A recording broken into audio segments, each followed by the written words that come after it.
अधारा नाम के गांव में एगो संग्रहालय रहल, जिनमें राजा रोज एगो शिकार कईल जानवर और तलवार लाके रखत रहले।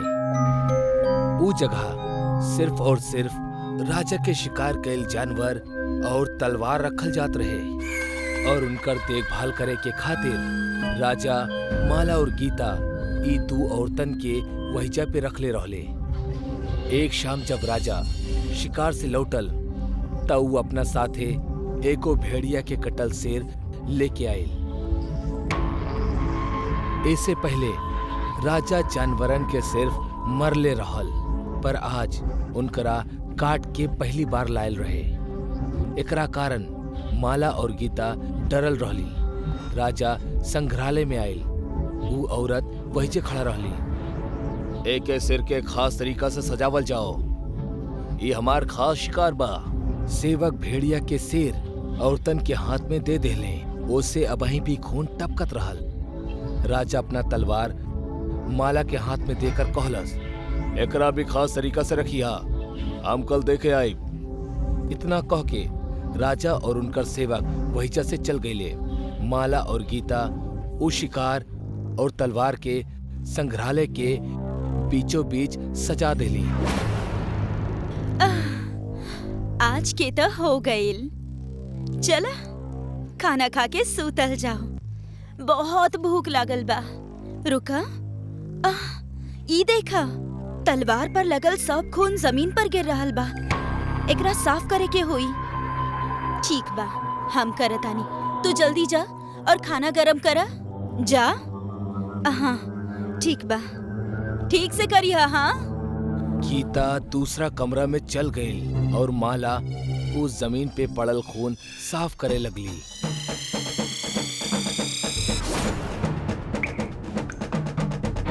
ओकर गर्दन तलवार पे गिरे की वजह से कट गई और ओकर शरीर दो हिस्सों में बिखर गई। तलवार पे माला और भेड़िया के खून एक होके नीचे माला के गर्दन पे गिरे लागल। माला अब भी दर्द से तड़पत रहली, पर कुछ देर बाद तड़पत तड़पत वो मर गई। माला के शरीर निश्चल हो गई, पर तलवार के ऊ खून अब भी ओकर गर्दन पे गिरत रहल।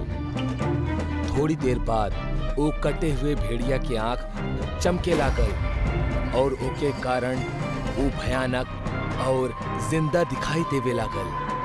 अचानक से माला के सिर उड़त उड़त आयल और गर्दन से जाके चिपक गई। तलवार से गिरत खून के बूंद हवा में ही रुक गई और माला के शरीर धीरे धीरे हिले लागल। ओमे वापस जान आवे लागल। जैसे ही माला अपन आंख खोलस, खून के ऊ बूंद फिर से तलवार के तरफ खींचल चलाइल।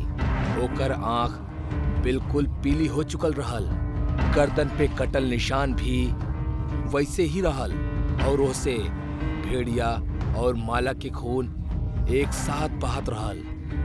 माला के शरीर पे भेड़िया के तरह बाल आवे लागल और ओकर वजह से ऊ एगो बदसूरत चुड़ैल की तरह दिखे लागल। ऊ ओ तलवार के उठौलस और अपना बड़ जुबान बाहर निकाल के ओके ऊपर के खून एक झटका में चाट लेहलस। तलवार के वजह से ओकर जुबान दो हिस्सा में कट गई, पर मुंह से जरा भी खून ना बहल। वो चुड़ैल भेड़िया की तरह चिल्लाए लागल। चुड़ैल के शांत होखत ही गीता के आवाज आई, माला का कर रहल बाड़ू?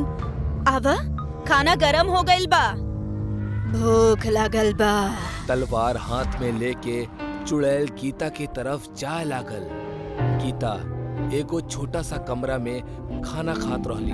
कमरा के दरवाजा छोट होखला के वजह से झुक के अंदर जाके पड़त रहल। वो चुड़ैल कमरा के दरवाजा तक आयल। गीता माला के साड़ी देखलस और कहलस, आ गइलू तू? का करत रहलू इतना देर से? चुड़ैल बिना बोले ही वही जे दरवाजा पर ही खड़ा रहली। चला अंदर आवा, भूख नहीं खे लागल का? भूख लागल बा। चुड़ैल अपना सिर के जोर से दीवार पे मार देलस और दरवाजा के हिस्सा तोड़ देलस। गीता माला के उ चुड़ैल वाला रूप देख के डर गई। चुड़ैल गीता की तरफ बढ़ल और तलवार से ओके ऊपर वार करे लागल। बचाओ! जोर जोर से चिल्लात केहू बा! मदद के खातिर पुकारत रही, पर वहीजा केहू न रहल। चुड़ैल गीता के शरीर के ढेर सारा टुकड़ा कर देलस और वो टुकड़ा खाए लागल। आपन कटल जुबान से गीता के खून चाटे लगली। अगला शाम जब राजा अपन शिकार लेके आयल, तब संग्रहालय के हालत देख के वो डर गईल। वो देखलस कि कल के तलवार अपना जगह पे ना रहल और जमीन पे चारों तरफ खून पड़ल रहे। ये सब का हो गई? माला, गीता! राजा धीरे धीरे अंदर आए लागल।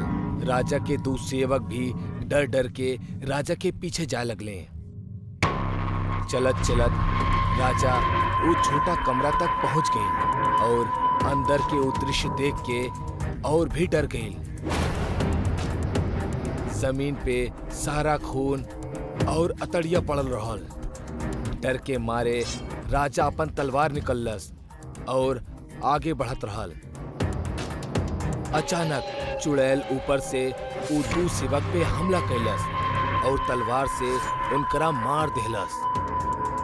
उ राजा पे भी हमला कैलस, पर राजा अपना तलवार आगे क के खुद के बचा लेलस।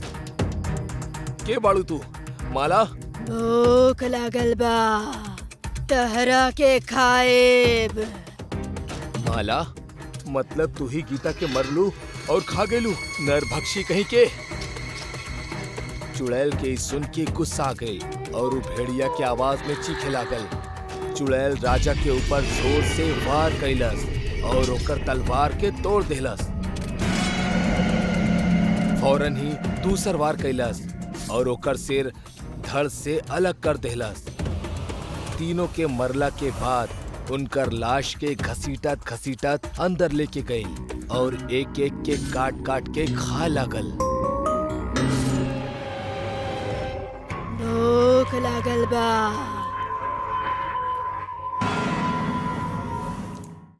कहल जाला कि अगर कोनो देवी देवता के श्राप तहरा के लग जाए, तब पूजा पाठ क के ओहमे से आसानी से मुक्त हो सकेनी। लेकिन अगर कोनो हैवान के श्राप तहरा के जकड़ ले, त ओसे निकलब बहुत ज्यादा मुश्किल होखेला। ऐसन ही एगो हैवान के श्राप गुना नाम के गांव के जकड़ लेले रहल।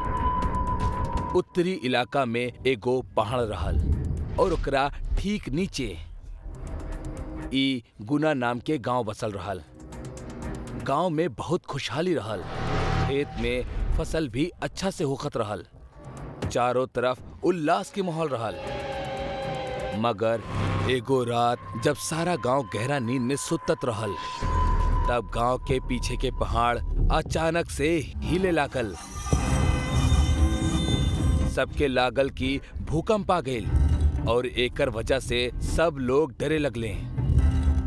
लेकिन ऐसन बिल्कुल भी ना रहे। वो पहाड़ एगो हैवान के वजह से इतना ज्यादा हिलत रहल, जौन अपना बरसन के नींद पूरा क के जागे ही वाला रहल। सारा गांव वाला का भइल ई देखे के खातिर इकट्ठा हो गए। पहाड़ टूटे लागल रहे और ओकर पत्थर नीचे गांव के घर पे आके गिरत रहल। धीरे धीरे क के आधा पहाड़ नीचे गिर गईल, पर गांव वालन के कुछो समझ में ना आवत रहल कि आखिर ई सब हो काहे रहल बा। अचानक पहाड़ के हिलब और पत्थर के गिरब बंद हो गईल। लेकिन पत्थर के गिरला के वजह से पहाड़ के बीचों बीच एगो बहुत बड़ गड्ढा बन चुकल रहल और सारा लोग घबरा के वो पहाड़ के तरफ देखे लगले। अचानक वो पहाड़ के अंदर से कौनो जानवर के चिल्लाए के आवाज आवे लागल और उहे के साथ साथ एगो बहुत बड़ आग के गोला बाहर फेंकल गई। वो आग के गोला सीधे जाके गांव के खेत में गिर गईल और सारा खेत जले लागल। सारा गांव वाला खेत के ओर भागे लगले। पर उतना में ही पहाड़ के अंदर से एगो आवाज आई, रुका। सारा गांव वाला फिर से पहाड़ की तरफ मुड़ गईले। उनकर मुड़त ही पहाड़ के अंदर से एगो विशाल काय सांप बाहर निकले लागल। वो सांप इतना मोट और विशाल रहल कि पूरा पहाड़ के निगल सकत रहे। उस सांप के देख के सारा गांव वाला थर थर कांपे लगले। वो सांप धीरे धीरे पहाड़ के अंदर से निकल के पूरा गांव के अपना घेरा में लेवे लागल। ओकर शरीर के नीचे बहुत सा घर और खेत बर्बाद होखत रहल। वो सांप पूरा गांव के घेर लेहलस और फिर से पहाड़ी पे आ गईल। वो अपन मुंह गांव वालन के तरफ कैलस और अपन लाल आंख दिखा के कहे लागल, आज से तू सब हमार गुलाम बाड़ा। जैसन हम कहब वैसा ही तू लोग के करे के पड़ी। आज से केहू के भी ई गांव में आइब और गांव के बाहर जाए बंद।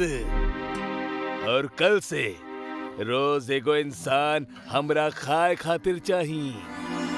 अगर गलती भइल त पूरा गांव पे हमार कहर बरसी। इतना कह के वो अपना मुंह से आग के गोला बाहर निकललस और एगो घर पे छोड़ देहलस। वो पूरा घर मिनट में जल के राख हो गईल। और एगो बात, गांव में लोग खत्म ना होके के चाहिए। ई तोहनी सन के जिम्मेदारी है। वो दिन के बाद गांव के जैसे पूरा नक्शा ही बदल गए। उस सांप के कारण पूरा गांव के श्राप सा लग गए रहे और बाकी सारा गांव वाले वो गांव के श्रापित गांव बुलावे लगले।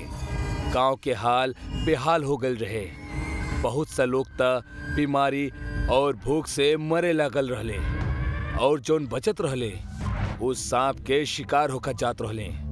ई सांप के वजह से गांव में लोगन के संख्या कम होकर जात रहली। यही से गांव वालन हर साल बहुत सा बच्चा पैदा करे खातिर तय कैले। पर एमे भी बहुत सा औरत आपन जान गवावत रहली। साल बीत गए रहले और वो पूरा गांव एगो रेगिस्तान के तरह बंजर दिखत रहल। गांव में एक भी औरत जिंदा ना बचल रहली जौन केहू के जन्म दे सके। बस कुछ ही मर्द और एगो पुजारी बचल रहल। बस कुछ दिन और बचल बा, ओकर बाद हमनी सब मरल जाए। अरे सारा गांव के निगल गइल बा ये हैवान। पुजारी जी, का ई सांप के कौनो तोड़ ना बा का? ना, हम बहुत सा कोशिश कैले बानी पर कुछो ना भइल। कुछो तो रास्ता होखी ना पुजारी जी, यहाँ सब मर रहल बड़े। ई हैवान जब से जागल बा तब से गांव में एक बूंद भी बारिश ना भइल बा। ई बात के सुन के पुजारी के अचानक से कुछो याद आ गइल और वो बोले लागल, शायद एक रास्ता वहीं भी बा। कौन सा? एक दिन जब हम रात में कुआं से पानी भर के लेके जात रहनी ना, तब हमार हाथ से मटका गिर गई और वो पानी बहात बहात सांप के शरीर के नीचे चल गल रहे और पानी लगला से ओकर शरीर के वो हिस्सा जले लागल रहे। मतलब अगर हमने ऊपर पानी डालल जाई तो वो जल जाई शायद। हाँ ता चला फिर। अरे अरे रुका रुका, हमनी के पास इतना पानी नहीं खे। एकर पूरा शरीर के जलावे के खातिर हमनी के बारिश के पानी चाहिए। ई सही कह रहल बा। हम एगो यज्ञ करतानी और देवी देवता से प्रार्थना करतानी कि कृपया हमनी गांव में भी बारिश करी। पुजारी आपन यज्ञ शुरू कर देलस। जैसे जैसे यज्ञ आगे बढ़त गईल, आकाश में काला बादल छाए लगले। सारा लोग आशा भरल नजर से ऊपर देखे लगले। थोड़ा देर बाद बिजली के कड़कड़ शुरू हो गई।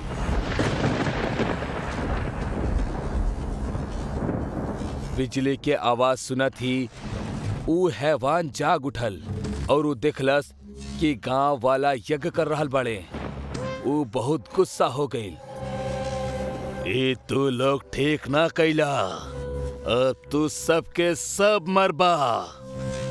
वो सांप वो यज्ञ के पास जाए लागल और उस सांप वो आग के गोला वो यज्ञ में फेंकलस।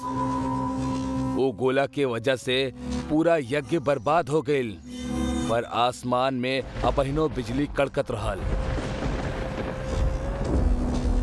सारा लोग डर के भागे लगले। वो सांप वो इंसान के खाए के खातिर उनकर पीछे जाए लागल, पर इतना में बारिश गिरब शुरू हो गई और देखत ही देखत जोर के बारिश आवे लागल। सांप के पूरा शरीर बारिश के पानी से जले लागल। सांप दर्द के मारे जोर जोर से चिल्लाए लागल। ओकर ई आवाज सुन के गांव के सारा लोग डर गईले। जलन के वजह से वो सांप फिर से पहाड़ के अंदर जाए लागल। ओकरा जात देख सारा गांव वाले खुश हो गए। बारिश रुक गई और गुना गांव के शाप हमेशा हमेशा के खातिर खत्म हो गई।